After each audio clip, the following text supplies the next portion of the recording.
I've always been interested in the world of engineering thanks to my dad's love for classic cars. I have received some negativity towards my chosen career path and gender, but surrounding myself with role models such as lecturers and tutors who are also women in engineering, as well as my sister who did an engineering degree, has allowed me to see the possibilities available for women in STEM.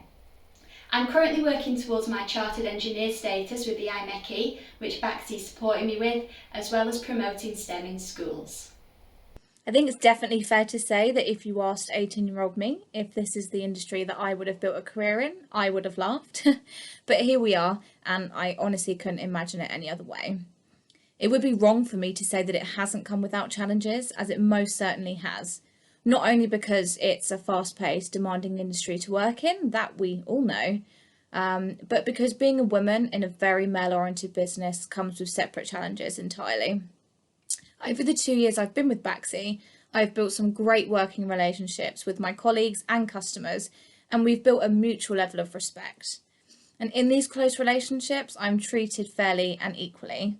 Has it always been like that for me? No. And does it mean it's still happening in the industry today? Absolutely. I think it's so important to remember that everyone can learn and do better. And just by celebrating and embracing International Women's Day, I'm so excited to see what comes from this and the positive changes that it will bring for Baxi. In the future, this can only help attract and encourage more women to join the industry, which is all we could ask for. Hello, my name's Jess. I am 26 and I'm a service engineer for Baxi. I've been a gas engineer for roughly around 6 years now, and originally I started off with my dad, who trained me up to be a fully fledged engineer. From my dad I went on to work for a commercial catering company, and then was offered an opportunity to go and work for Baxi. So I obviously grabbed it with both hands. What do you think of Auntie Jess's job? I think it's pretty cool how you get to see what's in the boilers and what's out of the boilers, and what's around and what's happened wrong. And also you get a lot of money. Get to earn just as much as the boys. Mm-hmm. I knew from a young age I didn't want to follow my family's career choice of nursing. I wanted to work in a practical environment, and engineering seemed to be the best choice for me at the careers fair. At the age of 16, I applied for engineering apprenticeships, and that's where my career journey started. Longer term, this enabled me to develop and later achieve my chartered engineer status. Baxi has really supported my transition into the energy sector, with exciting projects to manage in order to influence the energy transition. I have a desire to encourage talented individuals into engineering, raising awareness of the different roles and opportunities, and also increase awareness about the benefits of apprenticeships. When I first joined, it was a very male-led department, and I was one of 2 females.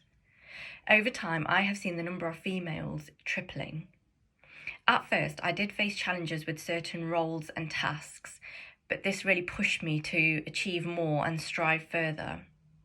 With the number of females in this department increasing, it really gave me the opportunity to voice my opinions and ideas and to actually really be heard and valued. Baxi has supported me as a working parent. I'm a mother of 2 young children, and the flexibility and the understanding definitely goes a long way, especially after the year that we've had.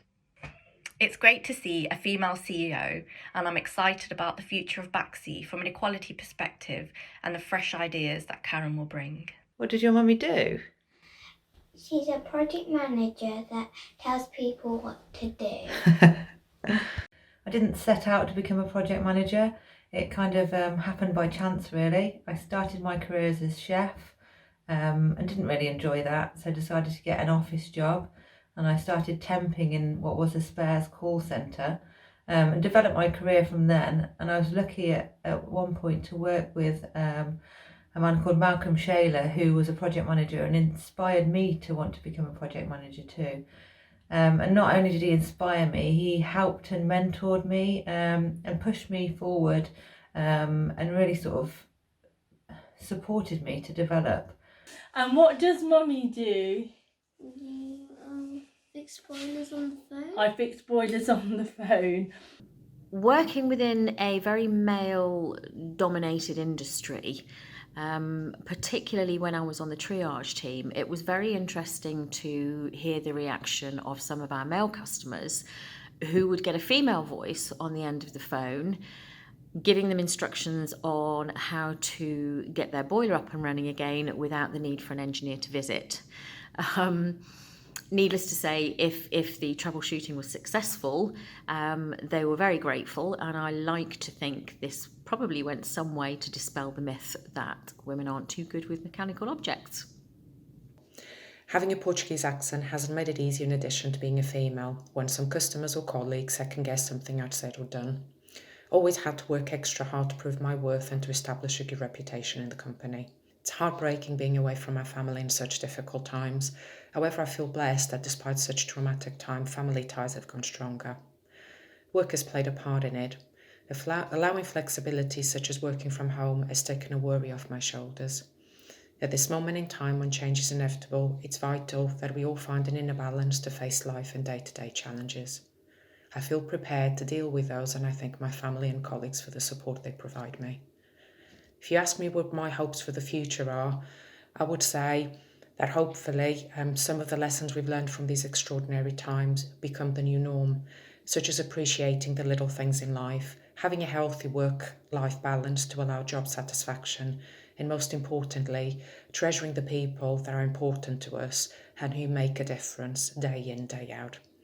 At first, juggling the early years with nursery and childcare due to working full-time was quite hard. I felt like I missed on milestones in my daughter's life, but I had to work full-time. My daughter called me Tracy before she actually called me Mum, because she heard me on the phone most of the time saying, "Tracy speaking." So it took a little bit of a while to actually convince her I was a mum.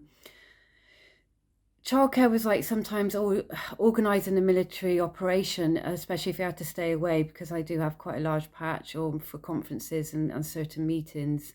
But as they get older, things are easier to manage. Childcare is easier to manage as she's not so needy.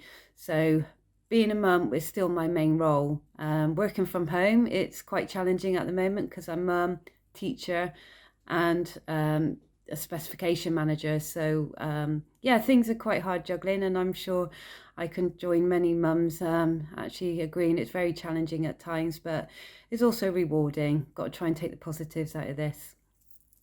Okay. I'm happier with my mum at home because she has me from her schoolwork, although she does speak a lot on the phone.